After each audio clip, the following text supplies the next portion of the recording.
O vídeo de hoje vai fazer os adventistas que me seguem nesse canal, talvez, dar finalmente o seu unsubscribe, desinscrever. Ainda tem dislike nos vídeos? Eu acho que tem like agora, né? Não tem mais dislike não, né? Mas olha, tenho muito carinho por você, adventista. Mas hoje a conversa vai ser um pouco pesada. No vídeo de hoje eu vou mostrar a minha frustração com Iago Martins. Uma admiração que tenho muito com a pessoa dele, mas este vídeo ou esta série deixou a desejar. Quer saber mais sobre esse assunto? Então fique até o final e confira mais um segredo revelado.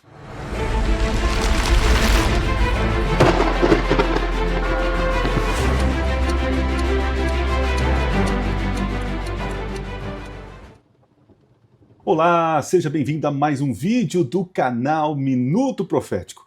Já vou dizer para você, esse vídeo vai ser longo, com certeza você já viu a minutagem dele aí, porque é uma reação de um vídeo de 1 hora. Né?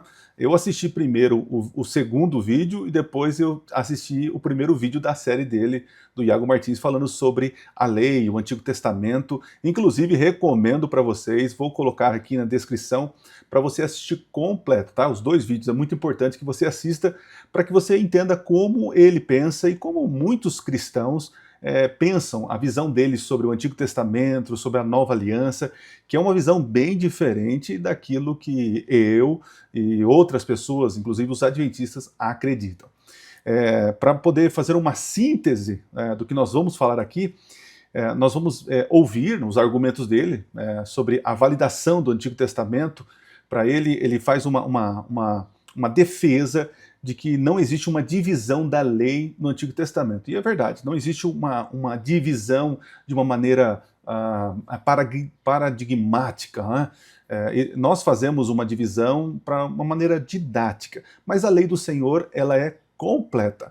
Agora, o que precisamos responder e que ele não respondeu, e talvez nos próximos vídeos ele vai responder, é como que o que termina e o que continua. Porque nessa série ele deixou muito claro que a lei passou, caducou, revogou, e que a lei não é mais normativa. É o que nós vamos ver. Para mim, o Iago Martins deu um tiro no pé fazendo essa série. E eu vou mostrar o porquê, os argumentos que entendo que são contrários àquilo que ele está falando, ok? Então fique até o final, porque você vai conferir todos aí os detalhes desta argumentação. Gente, ó, tô vindo aqui do futuro, terminei de assistir o vídeo, foi mais de 1 hora aqui reagindo, e assim, é um sentimento de frustração. Eu esperava mais do Iago, e o que ele apresenta para nós é apenas uma salada, uma confusão, e no final de tudo, ele quer dizer o seguinte, que não tem mais norma, a lei não é mais no sentido de paradigma. Né? Então, gente, compensa ficar até o final. Fique aí até o final, que eu tenho certeza que você vai aprender muito como eu aprendi, tá bom? Então, apesar das discordâncias do vídeo do Iago, é um vídeo muito bom, muito didático para a gente aprender, ok? Então, continue. Se você não é inscrito no canal, te convido a se inscrever. Também te convido a seguir lá no Instagram, no @minutoprofético.oficial, e também no link da descrição aqui nós temos materiais para que você tenha acesso e também conheça a plataforma Minuto Profético Academy e adquira lá o curso Apocalipse Revelado, que está sensacional. Tem recebido vários feedbacks do pessoal que tem adquirido e graças a Deus tem sido um sucesso. Até recebi um prêmio aí da plataforma pelas vendas, o grande número de pessoas que estão adquirindo. E eu fiquei muito feliz. Depois eu até, não está nem por aqui, está com a Poliana. Mas enfim, nós recebemos aí um presente da plataforma. Fiquei muito feliz pelo reconhecimento. E quero agradecer você que tem adquirido, tem compartilhado para outras pessoas, porque eu entendo que é um produto de qualidade, um produto que vai adicionar, que vai, de alguma forma, trazer para você um crescimento espiritual. É o meu desejo. Então, dá um pulinho lá na plataforma minutoprofético.com. minutoprofético.com, beleza? O link está aqui na descrição para você entrar lá e adquirir. Fora que tem materiais grátis lá, beleza? Sem enrolação, bora então para nossa reação. A gente deveria seguir o Antigo Testamento? Essa é uma pergunta um tanto difícil para algumas pessoas que ainda acreditam que o nosso relacionamento com o Antigo Testamento é um tanto contínuo, no sentido de que a gente ainda se submete de alguma forma a algumas leis judaicas, a gente ainda guarda o sábado, ou mesmo festas da Antiga Aliança. A gente gravou um vídeo aqui nesse canal já mostrando um panorama das várias explicações que existem sobre como nos relacionamos com o Antigo Testamento. É o vídeo que eu argumentei que a ideia de uma tripartição da lei não é a melhor resposta que nós temos para lidar com o Antigo Testamento. Essa visão...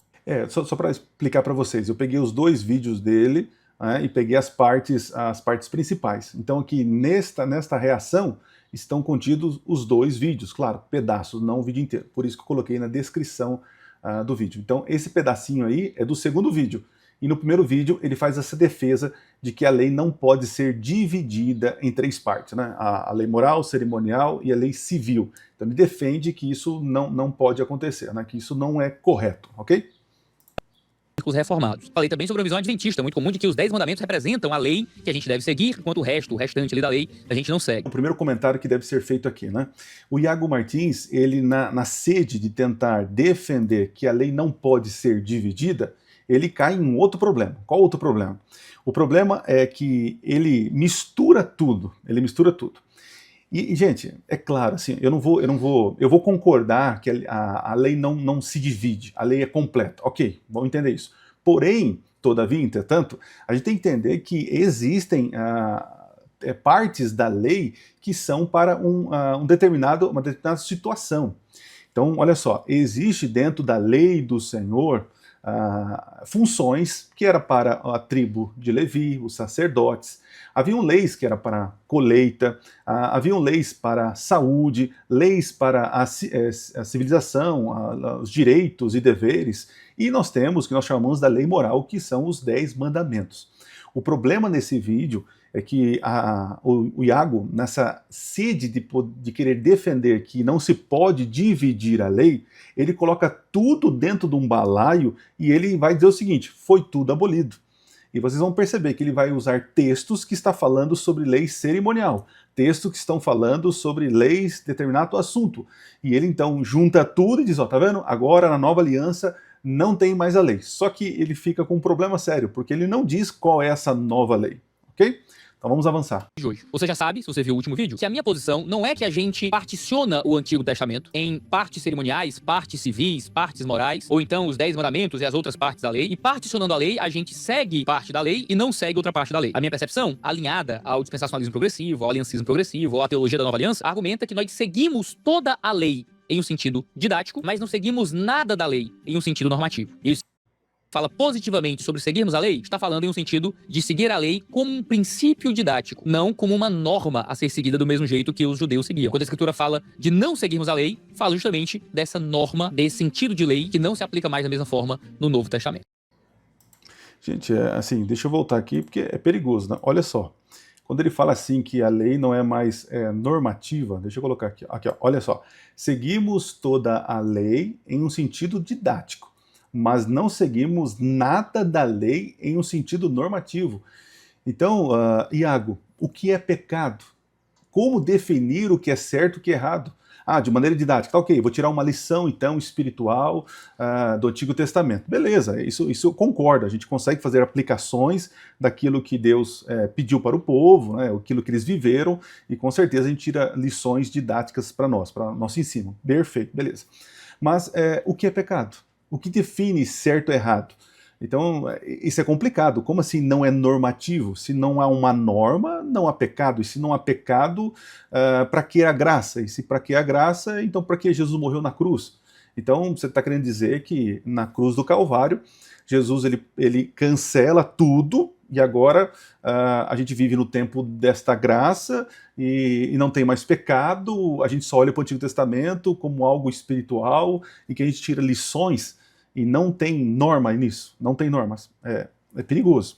Eu vejo um problema. Por isso que eu falo que ele deu um tiro no pé. Em um sentido normativo. Isso significa que quando a Escritura fala positivamente sobre seguirmos a lei, está falando em um sentido de seguir a lei como um princípio didático, não como uma norma a ser seguida do mesmo jeito que os judeus seguiam. Quando a Escritura fala de não seguirmos a lei, fala justamente dessa norma, desse sentido de lei que não se aplica mais da mesma forma no Novo Testamento. Existe também uma posição que é a posição adventista, que é uma posição que, olha, por mais que seja muito comum dentro do adventismo, ela tem suas variações fora do adventismo. É a visão de que nós seguimos do Antigo Testamento apenas os 10 mandamentos. Essa divisão entre lei civil, cerimonial e moral acaba caindo um pouco de lado, e você teria a lei moral, representada nos 10 mandamentos, você teria o resto da lei, o restante da lei, as outras coisas da lei que não estariam necessariamente representados ali nos 10 mandamentos. Os 10 mandamentos, então, apareceriam como o que é a lei, o paradigma da lei. Então, sempre a Escritura fala que nós não seguimos a lei do Antigo Testamento, tá falando do quê? Dos outros aspectos da lei. Quando fala que nós seguimos o Antigo Testamento, fala o quê? Fala exclusivamente dos 10 mandamentos. Com base nisso, que adventistas vão argumentar que a gente ainda deve seguir, por exemplo, a guarda do sábado como expresso nos 10 mandamentos. O que é uma posição que eu também não sigo. Os 10 mandamentos não aparecem como paradigma de como lidamos com a lei ao longo do Novo Testamento em momento nenhum. Os 10 mandamentos são lei mosaica. Então, lei mosaica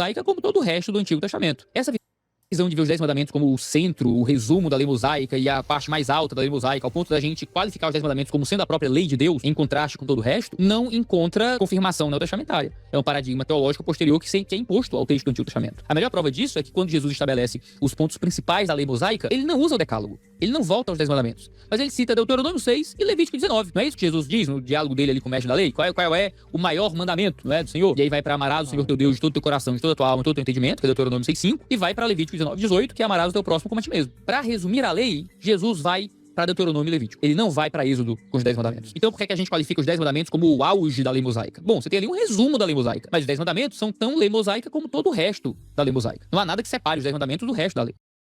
Não há nada que separe os 10 mandamentos do resto da lei. Então vamos pelo argumento. Então ele diz assim que o Novo Testamento não trata da lei como paradigma. Hein? Eu separei alguns textos aqui para poder ler e eu queria ler com vocês. Né? Por exemplo, se você for para Romanos capítulo 3, verso 31, diz o seguinte: anulamos, pois, a lei pela fé?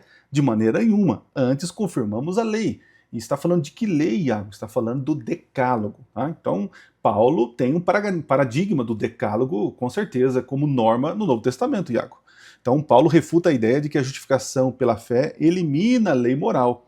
A fé não destrói a lei, antes a estabelece porque o pecador justificado possa obedecer, não para ser salvo, mas porque foi salvo, Iago. Outro texto aí, ó. Romanos capítulo 7, 7 e 12. Que diremos, pois? É a lei pecado? De modo nenhum. Mas eu não conheci o pecado senão pela lei. De sorte que a lei, Iago, é santa, o mandamento é santo, justo e bom. E como assim dizer que o Novo Testamento não lida com esse paradigma do decálogo? Então a lei moral é o padrão que revela o pecado. Isso está lá em 1 João capítulo 3, que diz que a transgressão da lei é pecado, Iago. Transgressão da lei é pecado. Se você dizer que agora a lei só é apenas algo didático para nós, então você está relativizando o próprio pecado. E isso é muito perigoso. Isso vai abrir uma brecha para os liberais aproveitarem a situação e falar, não, peraí, olha, só para a gente olhar para o Antigo Testamento, para a lei e tirar apenas uma lição para nós. Não, Iago, é normativo. Se ela é santa, justa e boa, é porque reflete o caráter de Deus, que é santo, justo e bom. Isso está em Salmos 145, verso 17. Romanos 13, do 8 ao 10, diz o seguinte: ninguém devais coisa alguma, a não ser o amor, com que vos ameis uns aos outros, porque quem ama ao próximo cumpre a lei. O cumprimento da lei é o amor. E de que mandamento ele está falando ali? Depois você continuar, ele está dizendo ali sobre, olha lá, Paulo cita diretamente mandamentos do decálogo: não adulterarás, não matarás, não furtarás, não cobiçarás, e afirma que amar é cumpri-los. O amor é a forma interiorizada da obediência, Iago. Me surpreende muito o seu argumento. O que mais? Tiago diz o seguinte, 2, do 8 ao 12. Se vós, contudo, observais a lei régia, segundo a Escritura, amarás o teu próximo como a ti mesmo, bem fazeis. Porque qualquer um que guardar toda a lei e tropeçar em um só ponto, tornou-se culpado de todos. Aí, ele vai falar de que lei está falando, né? Ele continua dizendo ali, não, se você não mente, mas adultera, você é culpado. Então, está falando do decálogo, Iago. Então, Tiago chama a lei de régia, lei da liberdade, mostrando que ela continua sendo o padrão do juízo, e cita explicitamente 2 mandamentos do decálogo, adultério e homicídio, aplicando ao contexto cristão. Porque ele fala assim, falai de tal maneira, e de tal maneira procedei, como aqueles que hão de ser julgados pela lei da liberdade. Muito bem. Que mais? 1 João capítulo 2, olha que forte, Iago. Então você diz que não é um paradigma para o cristão hoje, que absurdo, Diz o seguinte: e nisto sabemos que conhecemos e se guardamos os seus mandamentos. aquele que diz, eu conheço e não guardo os seus mandamentos, é mentiroso e nele não está a verdade, Iago. Não pode ser apenas algo didático, é normativo, né? João associa o conhecimento de Deus à obediência aos mandamentos. Trata-se de uma continuidade ética entre o Antigo e o Novo Testamento, enraizado na comunhão com Cristo. É muito simples, né? 1 João capítulo 5, verso 2, diz o seguinte, nisto conhecemos que amamos os filhos de Deus, quando amamos a Deus e guardamos os seus mandamentos. Porque este é o amor de Deus, que guardemos os seus mandamentos, e os seus mandamentos não são, olha só, não são pesados. E você vai dizer ao longo do vídeo que é tudo ruim, que não presta, que foi abolido porque é ruim, insatisfatório. Então o problema seu, Iago, é que você está colocando tudo no mesmo bojo. Eu entendo que a lei de Deus não pode ser separada, porém, todavia, entretanto, existem elementos de toda a lei em que algumas coisas eram aplicadas para certas situações. Aí você diz o seguinte, de que não há separação, né? Não há nenhuma separação entre a lei mosaica e as leis de ordenanças, né? Então, faltou um texto aí que você deveria ter lido, né? Por exemplo, quando você vai para Deuteronômio capítulo 10, do verso 1 ao verso 5, isso é muito claro, diz o seguinte, ó, naquele tempo me disse o Senhor, lavra 2 pedras, como as primeiras, e sobe a mim ao monte, e faze-me uma arca de madeira, escrevereis nas tábuas as palavras que estavam nas primeiras tábuas. Lembra que Moisés desceu do Sinai com os 10 mandamentos, ele acabou quebrando lá, jogando no bezerro, né? Que quebrasse e os porás na arca. Assim fiz uma arca de madeira, de acácia, e lavrei 2 tábuas de pedra. E como as primeiras, subiu ao monte com as 2 tábuas na minha mão, então escreveu nas tábuas conforme a primeira escritura, os 10 mandamentos que o Senhor vos falara no dia da Assembleia. E o Senhor as deu a mim, e virei-me, e desci do monte, e pus as tábuas na arca que fizera, e ali estão, como o Senhor me ordenou. Então os 10 mandamentos, o decálogo, foi colocado, Iago, dentro da arca. Agora, o restante da lei, né, o restante da lei não foi colocado dentro da arca. Aliás, o que Moisés colocou dentro da arca, Iago, foi escrita pelo dedo de Deus, Deuteronômio 31, verso 18. Foi Deus que escreveu. Moisés escreveu, inspirado por Deus, as leis e ordenanças, os estatutos, tal, mas não foi colocado dentro da arca. Existe sim, Iago, separação, ok? Existe uma separação, tá? Então, Deuteronômio capítulo 31 diz o seguinte, verso 24 e 26. E sucedeu que, acabando Moisés de escrever num livro todas as palavras desta lei, até o fim, deu a ordem aos levitas que levavam a arca do conselho do Senhor, dizendo, tomai este livro da lei e ponde ao lado da arca do concerto do Senhor, vosso Deus, para que ali esteja por testemunho contra ti. Então aqui é outra categoria da lei, as leis cerimoniais e civis, escritas por Moisés, colocada ao lado da arca, e não dentro dela. Eram testemunhas contra o povo, indicando o papel pedagógico e transitório do sistema cerimonial. Então, perceba que existe sim um paradigma da lei. Aí você acabou usando aí textos, né? Levíticos, capítulo 19, né? Então, e aí você falou que Jesus, ele não usou, ele usou Deuteronômio capítulo 6 para dizer algo sobre a lei. Mas é curioso, Iago, no capítulo 5 de Deuteronômio é repetido todos os 10 mandamentos. E ali Moisés chama o povo e ele como se sintetizasse os mandamentos em amor a Deus e amor ao próximo. Agora dizer que Jesus ele poderia ter usado a lei, né? Porque veja, a pergunta era um bate-pronto. Senhor, qual é o maior mandamento? Qual é o principal mandamento? Então Jesus não escolheu entre os 10, porque senão daria espaço para que outros mandamentos fossem inválidos, Iago. Então é uma retórica que Jesus usou de maneira majestosa. Se ele usasse, o maior mandamento é o mandamento tal, então os outros não são. Então por isso que Jesus usou Deuteronômio 6, amar a Deus sobre todas as coisas e o próximo a ti mesmo. Aí você diz que ele usou Levítico capítulo 19, mas Iago, você tem que ser justo, você usou Levítico 19, mas você não viu algo importante. E eu quero ler para quem está me assistindo, que o Iago não foi tão assim criterioso, né?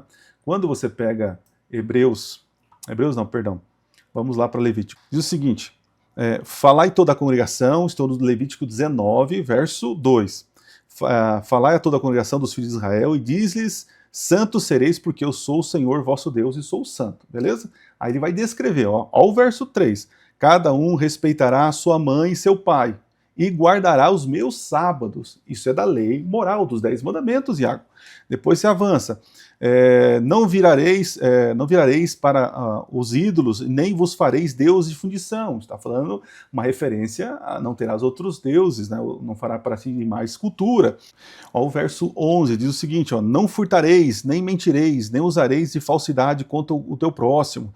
Ó, olha o verso, não jurareis falso pelo meu nome, né? Não tomarás o nome do Senhor teu Deus em vão. Então, Iago, você não está sendo honesto com os textos que você está apresentando. Você diz que Jesus não usou os mandamentos para poder defender um argumento, mas não é verdade, porque no próprio capítulo que ele menciona, todos os versos anteriores e os depois está falando sobre os mandamentos.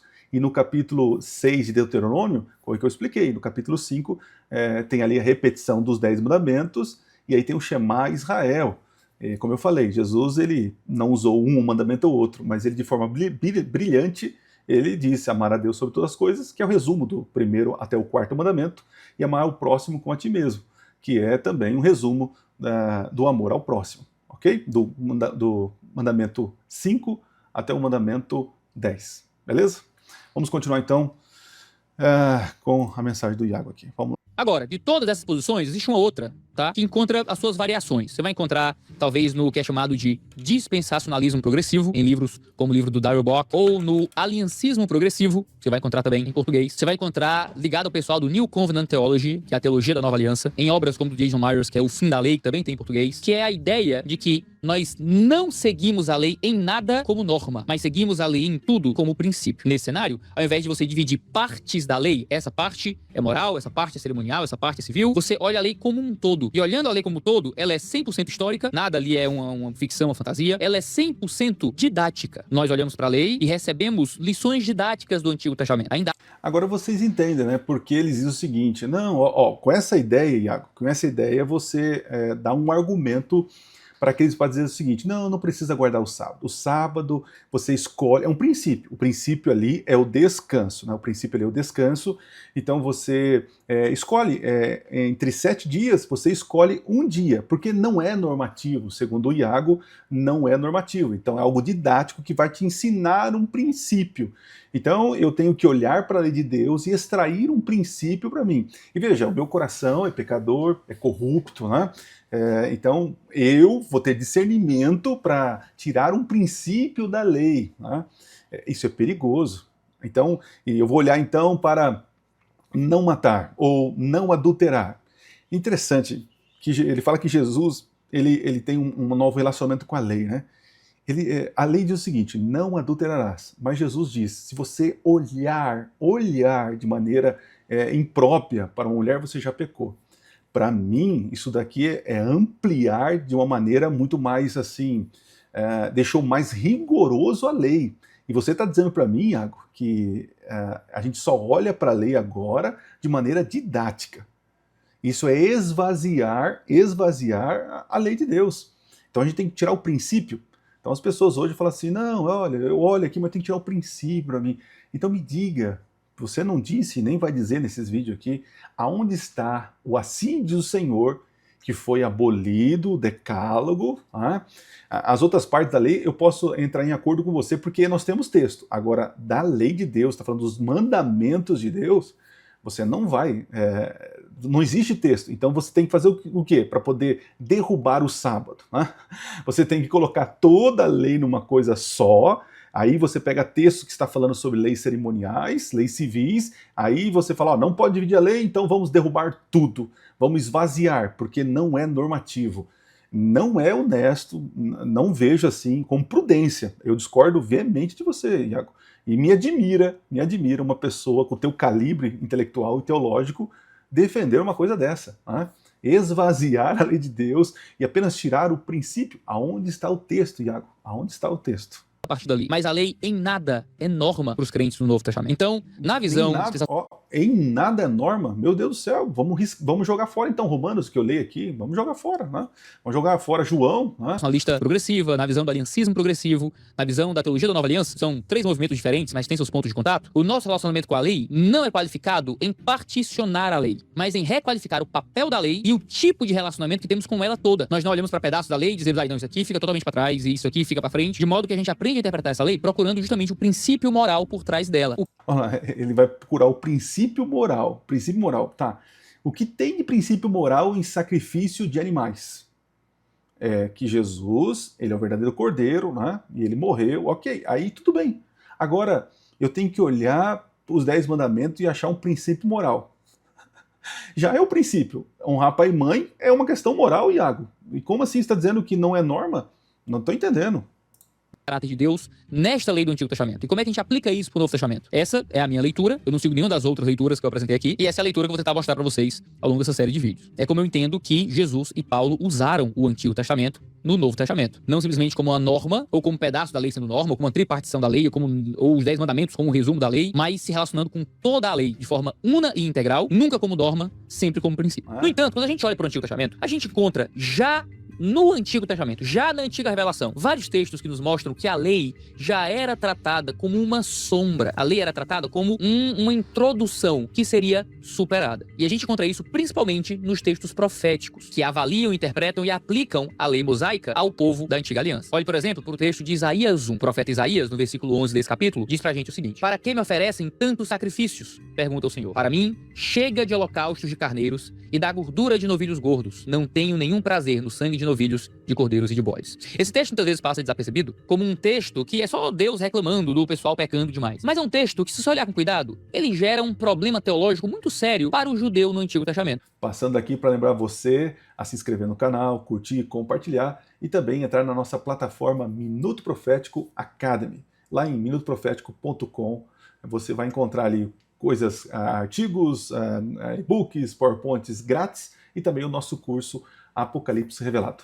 É rapidinho, dá um clique lá, acesse, tenho certeza que você vai gostar. Porque a gente tem no estabelecimento da lei os sacrifícios como algo que agradava a Deus. Por exemplo, em Gênesis 8:21, a gente lê que o Senhor aspirou o agradável aroma do sacrifício de Noé. Em Levítico, repetidas vezes, é dito que a oferta queimada tinha um aroma agradável ao Senhor. São expressões que mostram que o sistema sacrificial era em si algo que Deus aceitava como uma forma legítima de adoração e expiação. Em Números 28, verso 2, Deus diz: ordene aos israelitas e diga-lhes, tenham cuidado para me apresentar a tempo a minha oferta e o meu alimento, ofertas queimadas de aroma agradável a mim. Ou seja, Deus institui o sacrifício como algo que o agradava. Quando em Isaías, num período posterior, ele reavalia isso e diz, olha, esse sacrifício aí, chega desse sacrifício. Não tenho nenhum prazer nesse sacrifício. O que é que o texto está começando a levantar pra gente? Algum tipo de descontinuidade já entre a revelação que se dava no período mosaico, uma revelação ali um pouco posterior a isso, e uma revelação que começa a se dar em um período profético, dentro ainda do Antigo Testamento, onde a própria lei mosaica começa a ser de alguma forma reavaliada dentro de um progresso da revelação a partir dos profetas. Então vamos lá, deixa eu sair daqui. Então vamos lá. Ele usa Isaías. Então, por isso que eu estou falando que esse vídeo é uma frustração com o Iago Martins. Ele vai usar Isaías dizendo, quando Deus fala assim, ó, estou fartos desse tipo de sacrifício. É claro, gente, as pessoas, eles eram hipócritas, eles estavam obedecendo a lei cerimonial, mas o sentido verdadeiro, que era misericórdia, que era a entrega do coração, o arrependimento, não estava acontecendo. Agora, Iago, você dizer que Deus, quando falou isso, ele já estava ali, como se ele estivesse se arrependendo de ter criado esse tipo de lei. E eu quero que fique muito claro aqui, ó. Deixa eu dividir aqui para vocês entenderem. Né? Quando nós dividimos a lei, nós dividimos lá, lei moral, ok, moral, ele vai tentar defender que não existe essa divisão. Ok, eu posso até concordar que não existe essa divisão, né? Mas eu não posso, você não pode discordar que existem elementos claros de uma divisão, ok? Eu posso entender que a lei de Deus é tudo, beleza? Só que existem partes desta lei do todo em que são determinadas para algumas funções, beleza? A lei moral, que é os 10 mandamentos que a gente tanto fala, são leis universais de aplicação para todo mundo, são atemporais, são leis escritas pelo dedo de Deus, ok? Os 10 mandamentos. Agora temos a lei cerimonial, Iago. E aí você está usando o texto de Isaías, que está falando sobre a lei cerimonial. O que são as leis cerimoniais? Nada mais são de que uma forma lúdica de Deus a apresentar o plano da redenção, a substituição do pecador pela uma vítima inocente, que representava Jesus Cristo. Então, nas leis cerimoniais apontam para o ministério de Jesus. Estes sim são sombras, Iago. São sombras. Por que são sombras? Porque está falando sobre uma redenção futura. Né? Então, Jesus, antes da vinda do Messias, foi instituído essa situação, esse enredo, né, de ofertas e sacrifícios que representavam Jesus Cristo. O ministério tanto terrestre como o ministério dele celestial. Então, quando é que é caído em desuso esta lei cerimonial? Quando Cristo, que é a realidade da sombra, ele chega. Então hoje a gente não sacrifica bodes e ovelhas, porque Jesus ele já morreu. Né? Então agora a minha fé não é depositada na morte daquele animal. A minha fé é depositada na morte que Jesus teve na cruz do Calvário, Iago. Então não misture isso. O que Deus está falando aqui é sobre as pessoas quererem o perdão ou quererem viver em aliança, porque a aliança ela era um conjunto, né? A lei moral, ok, a obediência, mas como somos pecadores, quebramos a lei moral, precisamos de perdão. E para ter perdão precisaríamos de algumas coisas, né? A vítima que morre no lugar, o santuário para receber as ofertas e o sacerdote, o intercessor entre o homem e Deus. Agora, essas cerimônias, quando ela vai se encontrando com a sua realidade, que ela é sombra, ela se encontra com a realidade, ela deixa de existir. Então, quando Cristo veio e morreu, então não tem por que agora eu levar a oferta de sacrifício para o santuário. Não tem por quê. Agora, para que eu vou até o Pai, eu vou em nome de Jesus. Eu não preciso de um sacerdote, Iago. Então, se você está misturando as coisas, não faz sentido você usar o texto de Isaías, que está falando de pessoas que estavam vivendo essa aliança, tentando se justificar, olha só, justificar através de matar esses animais, só que não havia arrependimento no coração. E você não pode usar esse texto para dizer, olha, Deus aqui já está, olha, não deu certo, o homem não cumpriu a aliança, então vamos apagar isso aí, vamos trocar isso aí. Como se Deus tivesse errado. Não foi Deus que errou. Deus estipulou um plano da redenção. O homem, claro, não cumpriu com o seu papel, que era ser fiel aos mandamentos de Deus e fazer o sacrifício com o coração contrito. Quando você diz que Noé fez o sacrifício e isso soou como um aroma agradável para Deus, é porque havia arrependimento no coração de Noé, havia fé, não havia hipocrisia como no tempo de Isaías que estava acontecendo, Iago. Agora você usar Isaías para dizer que agora, olha, estamos ali um princípio que está mudando e colocar os mandamentos de Deus. Não, Iago, não faz sentido, cara. Vamos voltar aqui. Gente, eu preparei aqui uma tabelinha para que vocês entendam melhor. Existem aqui 3 colunas, né? Aspecto, então temos a lei moral, decálogo, e a lei cerimonial, sacrifícios e sacerdotes. Então, o autor, escrita pelo dedo de Deus, a lei moral, e escrita por Moisés. Percebe a diferença? Temos aqui o material, tábuas de pedra e livro. É uma pequena diferença aí, né?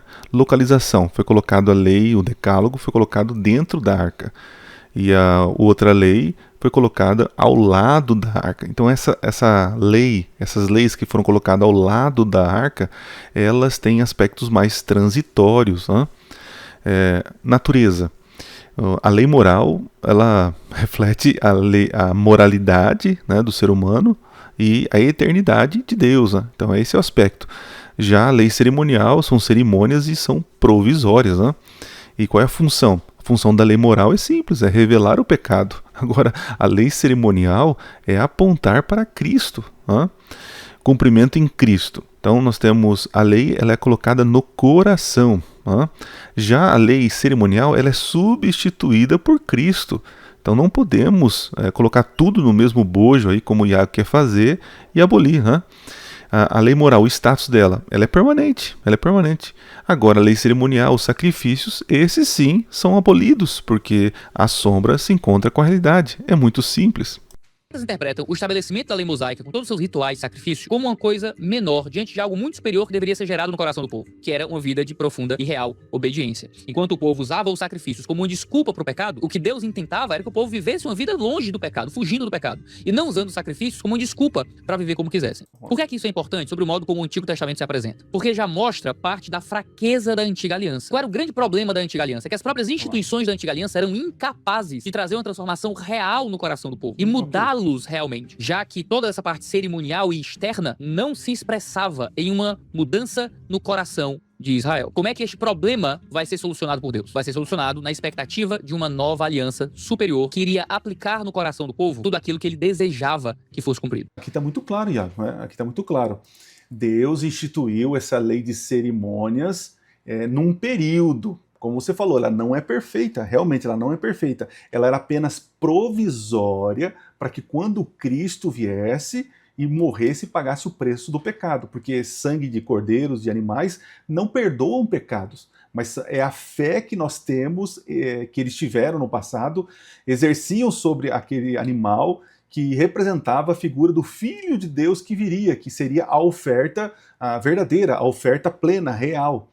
Então, assim, realmente, essa aliança ela foi apenas num período até que Cristo viesse. Então, nós estamos falando sobre leis e cerimônias de sacrifício. Não estamos derrubando a lei moral que define o que é pecado. Porque se você derrubar o que é a lei, que é pecado, então não tem mais pecado. Percebe? Então você está dizendo aqui que é uma nova aliança e agora tem uma nova lei, Iago. E você não vai mostrar para mim qual é a nova lei. Vai ficar só nessa questão didática, é uma lição espiritual, mas quem define o que é pecado, Iago? Né? Cada igreja vai definir o que é pecado, mas nós somos só a Escritura. Cadê os mandamentos? A norma do juízo? Não, é só uma coisa espiritual, a gente tira uma lição. Não faz sentido o que você está dizendo, cara. É triste isso. Por exemplo, para Isaías 2, que vem logo depois do texto de Isaías 1, que eu li para vocês agora, sobre Deus não querer mais os holocaustos, né? Isaías 2, 2 e 3 diz assim: nos últimos dias, essa é uma linguagem que é usada para a vinda escatológica do Messias e a consumação, não é, do plano de Deus para todas as coisas. Nos últimos dias, o monte do templo do Senhor será estabelecido no alto dos montes e se elevará sobre as colinas, o que é uma linguagem para falar da revelação de Deus estando acima de tudo, né, de todos os outros povos, todas as outras nações. E para ele, para esse monte do Senhor, afluirão todas as nações. Então, nos últimos dias, todos os povos, incluindo os não-judeus, os gentios, viriam até esse estabelecimento do monte do Senhor de forma mais alta. O verso 3 diz: muitos povos virão, os povos gentílicos viriam até Deus e dirão: venham, subamos ao monte do Senhor e ao templo do Deus de Jacó. Então o povo viria a esse Deus, que se expressaria ainda como Deus do Antigo Testamento, ao mesmo Deus de Jacó. Para quê? Para que nos ensine os seus caminhos, e andemos em suas veredas. Então nós temos aqui um aprendizado da lei, uma obediência da lei, sobre os caminhos desse Deus, as veredas desse Deus. Porque de Sião sairá a lei, e a palavra do Senhor de Jerusalém. Isso aqui tem uma coisa muito poderosa aqui, porque a ideia é que há uma expectativa de uma lei que agora virá de outro lugar. A lei mosaica veio do Sião? Não. A lei mosaica veio do Sinai. A lei mosaica não veio de Sião. Há uma expectativa agora de uma lei que não vem do Sinai, mas vem de Sião, em contraste com a lei que veio do Sinai, sendo expressa como uma lei. O que já é um estabelecimento de uma lei da nova aliança sendo oriunda de um lugar diferente da lei da antiga aliança. A lei mosaica vem do Sinai, essa lei deste novo momento dos últimos dias é uma lei que vem agora de Sião. O que é que isso significa? Que essa lei que vem agora de um novo lugar seria a parte moral da lei mosaica gravada no coração das pessoas? Seria uma nova lei completamente nova? Bom, o que sabemos é que é uma lei que vem através desse Messias esperado. É uma lei que vem desse local de revelação do Messias. Esse contraste entre Sinai e Sião é um contraste muito poderoso na revelação bíblica que a gente não pode ignorar como uma coisa que não foi percebida pelos judeus aqui. O Sinai é um monte no Egito, onde Moisés recebeu os 10 mandamentos, que representa a lei da antiga aliança. Já Sião é um monte em Jerusalém associado à nova aliança e à redenção por Cristo. Quando a lei sai de Sião, quando a palavra do Senhor vem de Jerusalém para que os gentios aprendam este caminho, Isaías já está deixando claro uma expectativa muito poderosa de que nos últimos dias a lei fluiria de outro lugar para os gentios e que agora aprender os caminhos de Deus e andar nas veredas de Deus seria através de uma lei que vem de Sião, não de uma lei que vem do Sinai. Mais à frente, no livro de Isaías, quando a gente começa a se aproximar ali da revelação sobre o servo sofredor e o Messias de fato que viria, Isaías fala com clareza no capítulo 42, versos 1 a 4. Eis o meu servo, a quem sustento, o meu escolhido, em quem tenho prazer. Aqui falando do Messias. Porém nele o meu espírito, e ele trará justiça às nações. Quem é que vai trazer, então, a justiça de Deus, que está atrelado também à sua lei e ao modo de agradar ao Senhor? Seria justamente esse servo escolhido. Rapaz, o Iago, meu Deus do céu. Então vamos lá. Ele está dizendo o seguinte, que nos últimos dias o Messias traria a lei. Então, Iago, o Messias já veio? Você concorda que sim, beleza? Tá, mas cadê essa lei? Cadê essa lei?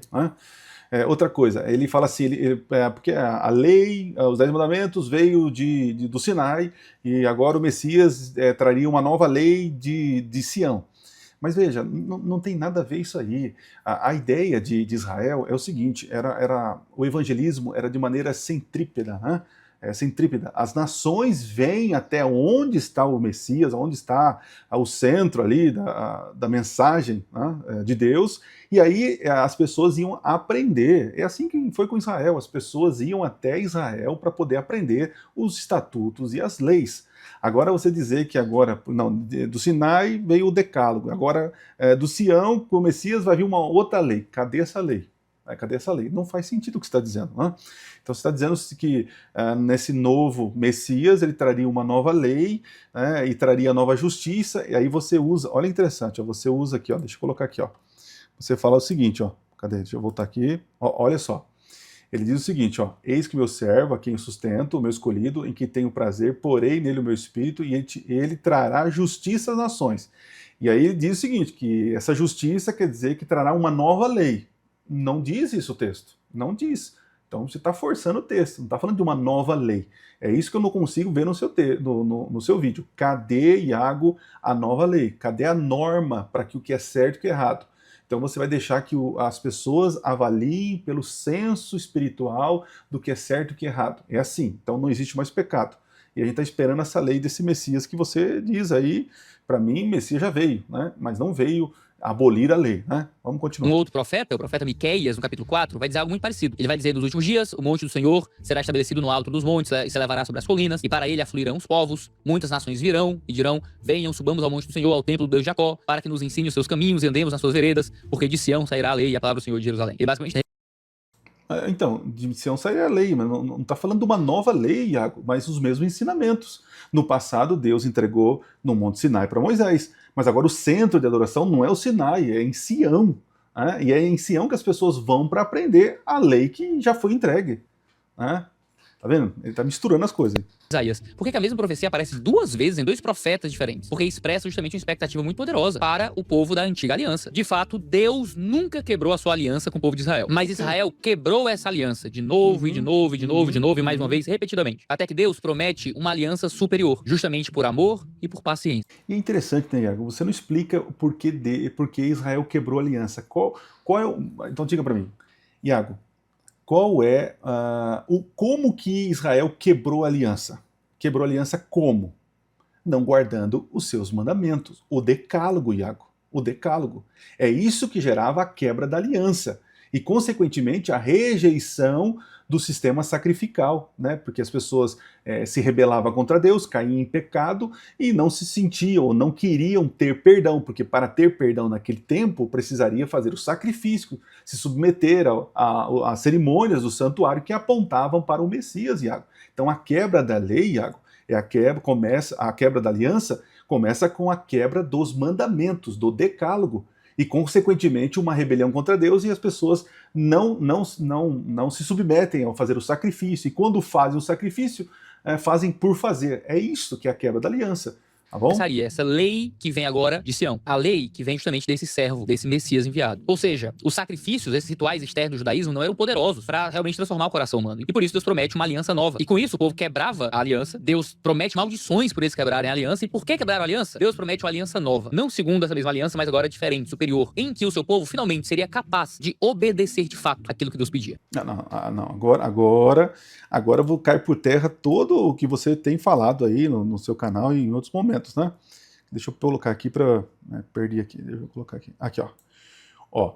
Olha só o que o Iago está falando. Ó. O povo agora, nessa nova aliança, o povo seria capaz de obedecer o que Deus pediria.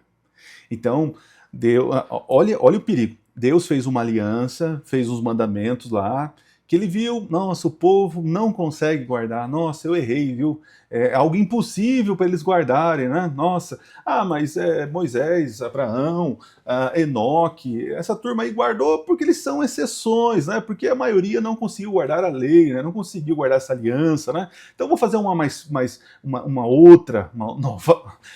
Gente, Iago, chega a ser ridículo. E quando você fala dessa maneira, sabe o que dá uma sensação, ó, dá um cheirinho, sabe do quê? Salvação pelas obras. Então agora eu posso obedecer, e portanto, se eu posso obedecer, eu vou ficar de bem com Deus. E não é assim. Não é assim que vocês falam, que a lei só serve para mostrar que a gente é incapaz de guardar. E realmente, com a minha natureza pecaminosa, eu não consigo guardar. É claro que com a ação do Espírito Santo na minha vida, me dando poder, colocando a lei no meu coração de maneira que mude os meus pensamentos, aí então eu vou guardar a aliança. Não é porque a lei agora é diferente e a aliança é diferente, de uma outra roupagem, e agora é possível guardar. Sinceramente, Iago, é perigoso, é um tiro no pé esse vídeo que você fez. É triste. Aquilo que Deus pedia. Achava que os sacrifícios resolviam tudo. Qual seria então a única esperança deles? Seria o estabelecimento de uma aliança superior. O próprio profeta Jeremias fala disso. Em Jeremias 31, versos 31 e 33, ele diz: eis aí vem dias. E aí falando justamente também dessa expectativa escatológica. Eis aí vem dias, diz o Senhor, em que firmarei nova aliança com a casa de Israel e com a casa de Judá. Não segundo a aliança que fiz com seus pais, no dia em que os tomei pela mão para os tirar da terra do Egito, pois eles quebraram a minha aliança. Ou seja, a gente tem que, com clareza, parte do estabelecimento do que seria essa nova aliança. Essa nova aliança não seria segundo a aliança que foi feita pelos pais. A aliança mosaica. Seria uma aliança diferente. Não seria segundo os mesmos termos, seria uma aliança diferente. Por que Deus faria uma nova aliança e uma aliança diferente? Porque eles quebraram a aliança. O verso 33 diz: porque esta é a aliança que farei com a casa de Israel depois daqueles dias. Que depois daqueles dias é esse? Justamente parte dessa expectativa escatológica da vinda do Messias. Como é essa aliança? Na mente lhes imprimirei as minhas leis. Também. Então vamos lá, Iago. O texto está dizendo que depois daqueles dias, e a gente entende que esses dias é no tempo que Cristo veio, o Messias, né? O derramamento do Espírito Santo, o próprio apóstolo Pedro vai dizer que isso é ação dos últimos dias, o Espírito descendo, né? E Joel vai dizer isso. Então, eu acredito que a ação do Espírito Santo faz com que pegue a lei que saiu, que não está mais, se perdeu, saiu do coração humano e coloque no coração humano a lei de Deus. Agora, Iago, o texto não está dizendo aí nova lei, está dizendo a lei do Senhor. Na Bíblia só tem um decálogo que define o que é mandamento e o que é quebra da aliança. Porque você fala, quebrou a aliança, mas não explica o que é quebrar a aliança. Quebrar a aliança é não guardar os seus mandamentos. E aqueles que quebram os seus mandamentos teriam que agora submeter à lei das cerimônias para receber o perdão, Iago. Tá faltando isso no teu vídeo aí, né? E não é nova lei que vai no coração, é a mesma lei. E quem vai colocar é o Espírito de Deus, né?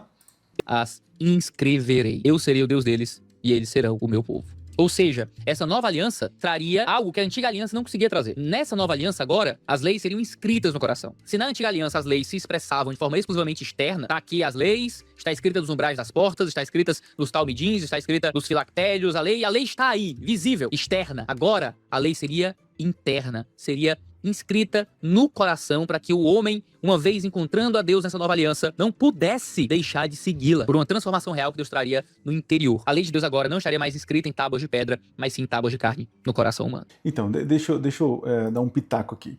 No meu entendimento, eu percebo assim que no Antigo Testamento a gente não vê de maneira plena, presta atenção, de maneira plena a ação do Espírito Santo na vida das pessoas. A gente não vê isso. A gente só vai ter essa revelação posterior, depois da ressurreição de Cristo, né, que ele sobe ao céu, ele é entronizado, isso aparece no capítulo 5 de Apocalipse, e tem o derramamento do Espírito Santo. Então, a partir daquele momento, né, nessa nova aliança, agora o Espírito pega a lei que estava fora e coloca no nosso coração. Então, é isso o efeito dessa nova aliança. E até agora você não explicou o que é a nova aliança e de uma outros, não era do mesmo, os métodos, outros termos. Mas veja, a aliança com Deus no passado era o seguinte, temos os mandamentos aqui, fidelidade, vida eterna. Desobediência, morte eterna. Agora, se você não quer morrer eternamente, sendo pecador, Então você, para ter perdão dos pecados, você vai ter que exercer fé no sacrifício, nesses rituais que apontam para o Messias, que vai pagar o preço do pecado por você. Então, em vez de você morrer, morre o Messias eternamente. Mas para você exercer fé, para você aceitar isso, tem que fazer isso, os animais, os sacrifícios, cerimônias, ok. Então, assim, a aliança antiga, podemos dizer assim, ela só é antiga por quê? Porque ela foi feita de maneira provisória, através de rituais lúdicos que apontavam para o ministério de Jesus. No passado, a aliança era feita em sangue de animais. Você vai lá no Novo Testamento, Jesus, quando pega o cálice, ele fala assim: esse é o sangue essa é a nova aliança feita no meu sangue. Né? Porque no passado, a aliança era feita em termos da morte de animais. Na nova aliança, é no sangue de Jesus Cristo. Mas a lei que define o que é pecado, o que é quebra da aliança, Iago, continua a mesma, Iago, a mesma. Você não disse isso até agora. Vamos lá. Alguém pode argumentar que, olha, essa lei que vai ser impressa no coração é justamente a lei mosaica, é a lei do Antigo Testamento, são os 10 mandamentos. No entanto, o texto deixa muito claro que esta nova aliança não seria de acordo com os mesmos termos da aliança de Moisés. Que termos são esses? Bom, a gente pode entender que esses termos são uma lei de Moisés. Mas Iago, não, você tá maluco. O Antigo Testamento Quais são os termos? Os termos de Moisés, né?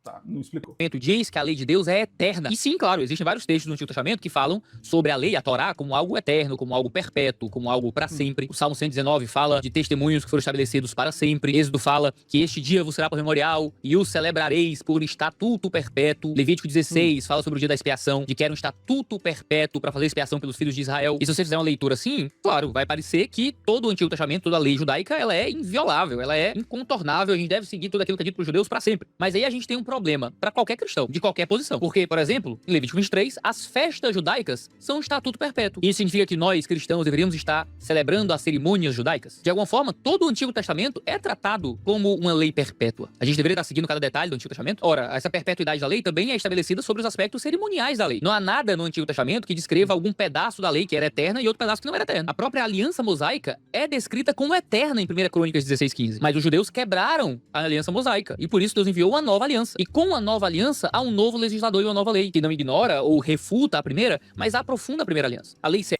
não refuta, mas aprofunda. Mas no seu vocabulário eu não estou entendendo, porque aprofundar para você é retirar, é apagar, né? Então, assim, eu estou entendendo o que você está dizendo, e eu até concordo em boa parte aí, né? Porque o eterno hebraico, é eterno enquanto dure. Né? Tem aquela música lá do João Paulo Daniel, né? Que seja eterno enquanto dure esse amor. É mais ou menos isso. Por isso que a gente acredita que o tormento eterno ou a morte eterna é até que tenha um contexto para que isso aconteça, né? Porque as pessoas não vão receber corpos incorruptíveis e vão ficar queimando eternamente. Então haverá um tormento enquanto o corpo físico existir, depois não tem mais. Então, assim, as leis cerimoniais, as leis das festas, como você muito bem falou, elas têm um aspecto eterno, porque vem de Deus, é claro. Porém, elas são aplicáveis, Iago, até o momento em que se cumpre a realidade. Porque as festas, Iago, você sabe muito bem, elas apontavam para o ministério de Jesus, o qual ele já veio e já operou, já realizou essa boa parte dessas cerimônias até a cruz do Calvário. Agora está numa outra fase, intercedendo no santuário. Por isso, Iago, que ele não voltou até agora. Porque como vocês gostam de dizer que tudo cumpriu na cruz, se tudo cumpriu na cruz, então por que já não acabou tudo? E o que Jesus está fazendo lá? Porque existem partes desse plano da redenção para se cumprir. Então é eterno realmente até que dure, é eterno até que tenha contexto para que dure. Né? E isso acontece com as leis cerimoniais de oferta e tal, mas não acontece com a lei moral. Aonde está que a lei, o decálogo, os mandamentos que definem o que é pecado, não são eternos e então já mudou? Não tem isso. Agora, com relação às leis civis, com certeza, e deixa eu explicar isso aqui, talvez falta explicação. Eu estava falando aqui das as leis cerimoniais. As leis civis é muito claro, Iago. Meu Deus, olha só, Israel ele sai do Egito, e agora aquela tribo, aquele grupo precisa de normas, precisa de regulamentação, precisa de dar a sentença, precisa ser punido os pecadores. Então precisa ter uma administração civil, né, para que seja punido os ladrões, punido os assaltantes, os estupradores, enfim. Então as leis civis, elas são dadas naquele contexto onde Israel tinha uma teocracia. Depois, Iago, quando Israel ele é cativo em outros lugares, não tem como exercer agora os direitos civis daquela lei. Então não são aplicáveis mais. Entende? Então por isso que eu falo, eu entendo que a lei de Deus ela é completa, ok, porém existem fragmentos dela que são aplicáveis até um certo contexto. Então estou defendendo aqui que a lei moral, os 10 mandamentos, permanece, porque ela é norma do julgamento e ela define o que é pecado. As leis cerimoniais apontavam para Jesus e para o ministério de Jesus. Então quando Jesus vem e cumpre esta sombra, a realidade se encontra com a sombra se encontra com a realidade, não tem por que fazer mais sacrifício e fazer as festas, algo parecido. As leis civis também, não tem condição de a gente agora usar a lei civil do Antigo Testamento, que era para Israel, para aquela tribo, né, pequena, e exercer agora. O caso muito emblemático é quando se leva uma adúltera aos pés de Jesus. Como aplicar a lei? Se Jesus manda matar, ele estava favorável à lei de Moisés, às leis civis do povo. Mas quem tinha o direito da vida ali, quem regia as leis civis, era Roma.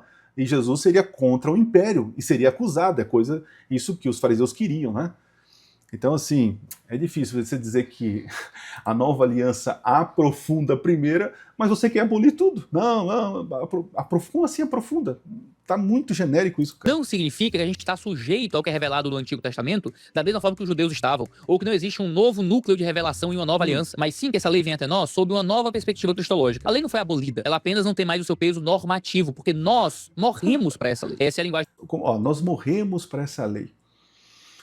Morremos em que sentido, Iago? Porque se não tem mais lei, não tem mais pecado, né? Então você tem que ser mais específico nisso. Você está colocando tudo no mesmo bojo, né? A lei não foi abolida, ela apenas não tem mais senso normativo. Então não é lei. Então não é lei, né? Porque nós morremos para essa lei. Esse sentido de morrer para a lei ou não estar debaixo da lei quer dizer que nós não conseguimos nos salvar sendo fiéis à lei. O ser humano não consegue, pela sua natureza pecaminosa, sua distância de Deus, ser fiel na lei. É isso. Então não adianta eu ficar tentando guardar mandamento se eu não vou ser salvo. Então por isso que eu morro por esse esforço incapaz, eu morro por esse esforço desnecessário. Por isso que eu vou atrás da graça, que Cristo cumpriu os mandamentos. Jesus foi a oferta suprema, aceita por Deus, não as minhas obras, né? Morrimos para essa lei. Essa é a linguagem de Paulo em Romanos 10, mas eu tô adiantando alguma coisa já do próximo vídeo. A eternidade, a perpetuidade da lei é condicionada à aliança. Essa perpetuidade da lei se cumpriria enquanto a aliança fosse válida. A partir do momento que a antiga aliança não é mais uma aliança válida, os estatutos perpétuos, que são perpétuos enquanto essa aliança existe, deixam de ser perpétuos. Sim, mas em cada um dos seus aspectos, né, Iago? Mas está colocando tudo num bojo só. Não dá certo isso. Se a aliança fosse guardada e se os judeus tivessem seguido a antiga aliança, esses estatutos seriam perpetuamente seguidos, porque eles estariam perpetuamente sujeitos à aliança. Uma vez que esta aliança foi rompida, porque o povo quebrou, os aspectos perpétuos atrelados a essa aliança não perduram mais. Iago, mas a lei de Deus não pode mudar. Eu vou argumentar, a lei de Deus mudou ao longo do Antigo Testamento inteiro. Pensa, por exemplo, em leis dietéticas. Se a gente olha para Adão e Eva, o que é que Adão e Eva poderiam comer? Adão e Eva eram vegetarianos. Adão e Eva não comiam animais, não havia morte. Deus tinha dado as árvores do jardim. Depois da queda, a gente tem Noé. Qual era a lei dietética de Deus para Noé? Bom, segundo a revelação, ele poderia comer tudo menos o sangue. Então só pode comer as árvores do jardim, passa para arar a terra, né? Então eles iam só plantar coisas. E aí, em Noé, passa para poder comer todos os animais. Só não podia comer sangue. Até chegar Moisés. Entre Noé e Moisés, podia comer tudo menos sangue. Quando chega Moisés, aí restringe mais. Animais impuros, que são descritos só a partir daquele momento. Então veja, de Adão e Eva pra Noé, pra Moisés, você tem mudança de lei. A lei simplesmente muda, de forma praticamente arbitrária. Como é que a lei não pode mudar? Se Deus muda a lei. Mas a lei é o caráter de Deus, sim, mas é o caráter de Deus expresso em um momento específico, a um povo específico, em um momento revelacional específico. Só agora em Jesus nós temos a revelação plena e perfeita e total da pessoa de Deus. Tanto que em Jesus e em Paulo, as leis dietéticas mudam de novo. Não existem mais animais puros e impuros na nova aliança. Nós podemos comer de tudo que tá no mercado. Paulo vai dizer isso com clareza, pode comer de tudo. Iago do céu, assim, é lamentável o teu argumento aqui, né? Nossa, é triste. Então você está dizendo o seguinte, tá vendo? A lei mudou, e aí você quer dizer o seguinte, que a lei dietética, o exemplo da lei dietética mudou. Então vamos ser coerentes, Iago, vamos lá. Então, Adão e Eva, qual era o mandamento? Né? O mandamento era para ser vegetariano. Perfeito. E por que vegetariano, Iago? Porque não havia morte. Ok? Não havia morte, não era para matar, então não tem porquê. Né? Mas após o pecado, as coisas começaram a desenrolar. Né? E aí chegou o momento do dilúvio. E aí você diz que em Noé era para comer tudo menos o sangue. Não é verdade, Iago. Lá no capítulo 6 e 7 de Gênesis, depois eu coloco para vocês. Mas ali Moisés já deixa claro que entrou na arca, isso é coisa de escola dominical, viu, Iago? Entraram na arca, não sei se você sabe, né? Um par dos animais impuros e 7 pares dos animais puros. E por que Deus pediu para que entrasse assim? Para que, no contexto em que Noé estava vivendo, porque não teria mais vegetação, Iago, ele poderia agora se alimentar desses animais. Quais animais, Iago? Os puros, porque foi a maioria que foi levado. Os impuros só tinham um casalzinho. E se Noé matasse o casal, não tinha mais como dar sequência à espécie. Então, assim, muito frágil esse argumento. Né? Aí você fala, agora chegou em Moisés a definição. Não, já existia lá em Gênesis a definição do que era puro e impuro. Né? Aí você, tristemente, vai dizer lá que Paulo, deixa eu colocar aqui, você diz que Paulo agora, a gente pode comer de tudo, Iago. É verdade. Eu não tô, nossa, então Paulo fala assim, então vai no mercado, no açougue e come de tudo. Então, você acha mesmo que num açougue judaico, teria alimentos impuros, né, de porquinho para vender ali? É isso que Paulo está falando? E está liberado tudo para comer? Aí nós temos textos que, infelizmente, são interpretados de maneira grotesca, né? Jesus lá, que diz que o que contamina é o que entra, não é o que entra, mas o que sai. Mas Jesus está falando ali sobre lavar as mãos, não tem nada a ver com alimentação. Ah, mas porque Pedro teve uma visão e agora foi considerado puro todos os animais. Não, ele está falando sobre a pregação para os gentios, que os judeus consideravam os gentios como impuros. Né? Enfim, são textos assim lamentáveis interpretados por vocês para dizer que pode comer de tudo, Iago. Então assim, eu posso comer, então jacaré, rato, tá liberado, posso comer de tudo. Não faz sentido o teu argumento. Tudo é tudo, cara. Então, será que eu posso comer de tudo? Não, peraí, você tem que comer, você não pode, eu posso comer veneno então. Posso pegar uma planta venenosa, pode, tá liberado a comer de tudo. Não faz sentido o teu argumento, mas não faz mesmo, né? Triste.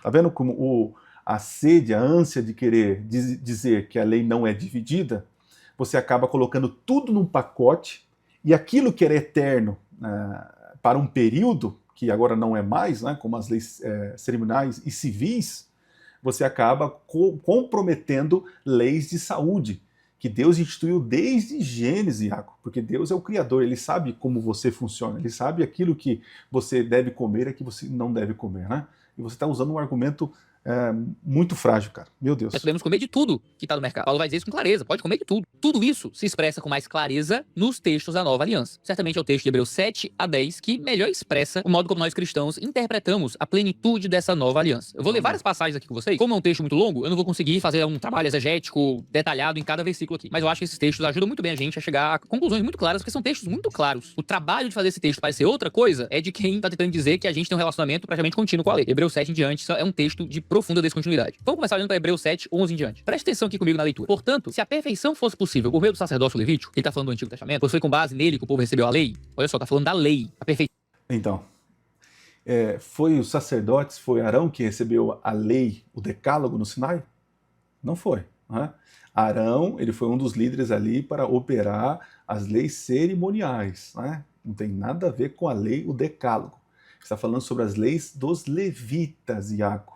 E você vai, de uma maneira grotesca, distorcer esse texto e vai forçar para dizer que é lei, que tudo é tudo, que tudo não prestava e que tudo foi invalidado. Mas aqui está falando sobre lei de sacerdotes, né? As leis cerimoniais, né? Por meio daquele sacerdócio que nos entregou a lei. Que necessidade haveria ainda de que se levantasse outro sacerdote, segundo a ordem de Melquisedeque, e não segundo a ordem de Arão? Então, vê só, o sacerdócio de Jesus é um sacerdócio que não segue o mesmo sacerdócio que nos entregou a lei. Aqui, no caso, a lei do Antigo Testamento. Verso 12. Pois quando se muda o sacerdócio, necessariamente muda também a lei. Você leu aí na sua casa? Você ouviu aí? Pois quando se muda o sacerdócio, necessariamente muda também a lei. O que é que você tem que dizer? dizer, a lei mudou. Ponto. A lei mudou. Mudou. Iago, a lei que mudou, Iago, foi a lei de sacrifícios, Iago. Agora nós temos um sumo sacerdote, o verdadeiro sumo sacerdote, e que aquelas leis que apontavam para o mistério de Jesus, que eram parábolas, eram símbolos, que apontavam para a realidade, não faz mais sentido, por isso que agora não existe mais. Agora dizer que esta lei representa toda a lei e tudo foi jogado para a lata de lixo, Iago. É essa a tua teologia, é essa a tua hermenêutica, cara? Complicado, cara. Porque mudou o sacerdócio. Porque o nosso sacerdote, Jesus, não é um sacerdote levítico. É um outro sacerdote. Porque se muda o sacerdócio, muda a lei. Se Jesus é outro sacerdote, é outra lei. Isso está claramente estabelecido aqui. Então, quando nossos colegas adventistas do sétimo dia, quando o pessoal mais judaizante tenta argumentar que não, a gente precisa seguir o Antigo Testamento e os 10 mandamentos, cara, a lei mudou. Ponto. A lei mudou. Tá no texto. A lei mudou. Porque Jesus é um outro sacerdote, de uma outra esfera. Verso 13, porque aquele de quem são ditas.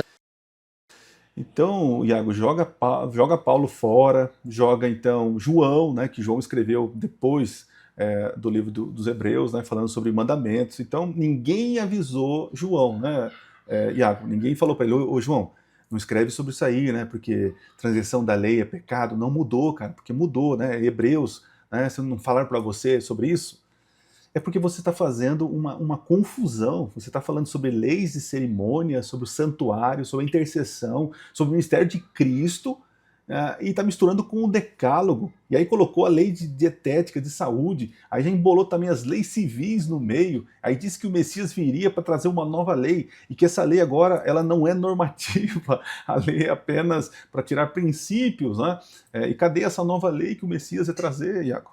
Outra tribo, que no caso de Jesus, da qual ninguém prestou serviço diante do altar, pois é evidente que o nosso Senhor procedeu de Judá, tribo a qual Moisés nunca falou nada a respeito de sacerdócio. Ou seja, Jesus veio em uma esfera sacerdotal da qual Moisés nunca falou, que no caso a lei mosaica nunca descreveu. E isto é ainda muito mais evidente quando, à semelhança de Melquisedeque, surgiu outro sacerdote, constituído não conforme a lei de mandamento carnal. Isso aqui é o modo como o autor aos Hebreus descreve o Antigo Testamento. Para o autor aos Hebreus, o Antigo Testamento é uma lei de mandamento carnal. E aqui carnal não pense no sentido de pecaminoso, pense em carnal no sentido de humano. O Antigo Testamento era uma lei que se revelava de forma muito próxima da humanidade dos judeus. A lei é a revelação do caráter de Deus. Mas é a revelação do caráter de Deus a um povo. É um mandamento que lida com o que é carnal. Ora, o Antigo Testamento lida com escravidão, lida com poligamia, lida com desafios envolvendo casar com a irmã da tua esposa. Deus está gerenciando coisas que não representavam não seu padrão criacional, onde o homem casava só com uma mulher. Ou seja, Deus gerenciava até coisas que não eram ideais. A lei do Antigo Testamento lidava com coisas que a gente nem lida no Novo Testamento. Justamente porque era uma lei de mandamento humano, carnal. Então, Iago, mas o que fazer quando Paulo fala que o mandamento é santo, justo e bom? É porque você está fazendo uma confusão.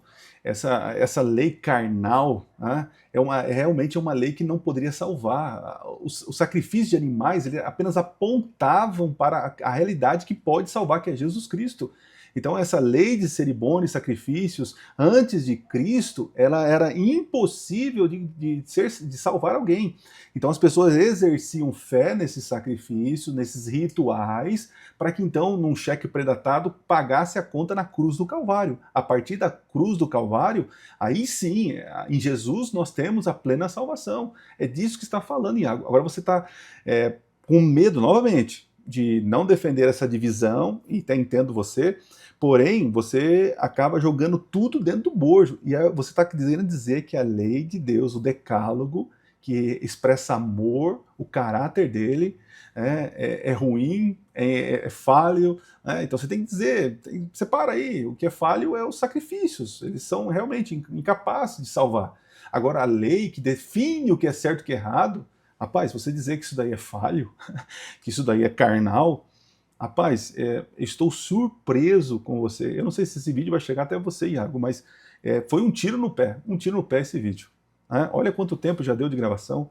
Meu Deus pecadores, do céu. debaixo de uma lei que não lhes mudava o coração. É uma linguagem muito forte que o autor dos Hebreus usa para falar do Antigo Testamento aqui. O sacerdócio de Jesus, então, não é sobre a lei de um mandamento humano, carnal, mas segundo o poder da vida que não tem fim. Porque dele se testifica, você é sacerdote para sempre, segundo a ordem de Melquisedeque. Portanto, por um lado, se revoga a ordenança anterior por causa de sua fraqueza e inutilidade, pois a lei nunca aperfeiçoou coisa alguma. Olha só, ele está falando da lei. A lei é revogada. No sacerdócio de Jesus, se revoga a ordenança anterior, se revoga a lei. Por quê? A linguagem do autor dos Hebreus é forte, porque a lei é fraca e porque a lei é inútil. Mas o que revoga? Revoga os sacrifícios, Iago. Não a norma que mostra, revela o pecado. Paulo falou, de maneira alguma, anulamos a lei pela fé, Iago. Que contradição, cara.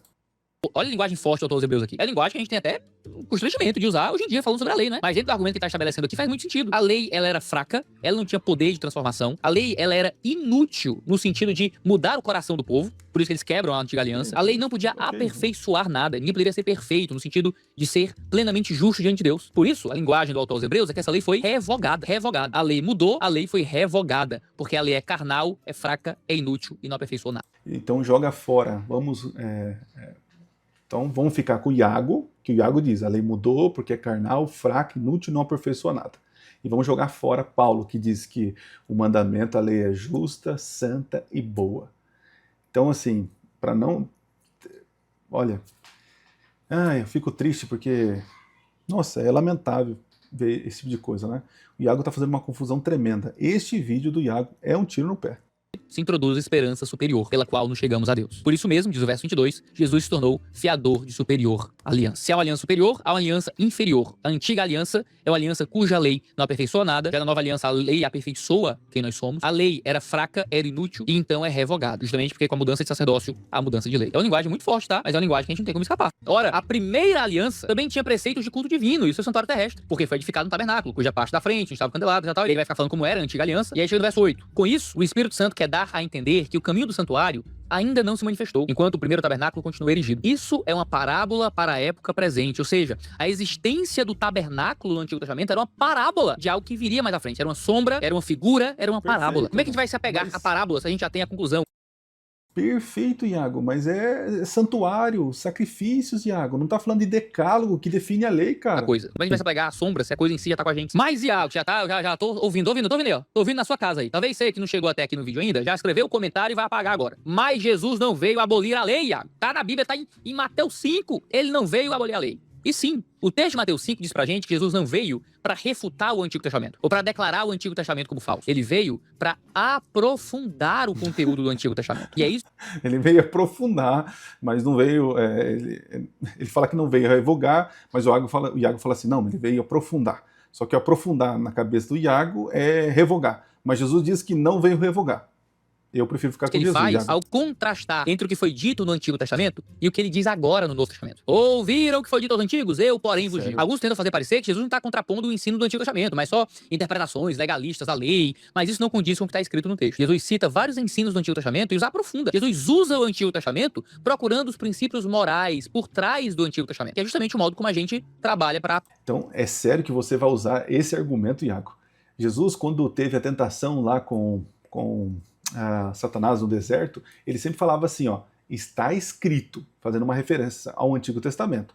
Agora, quando Jesus fala assim, vocês ouviram falar, eu, porém, vos digo, é um contraponto daquilo que era praticado que não era aceito por Deus, que as outras nações praticavam.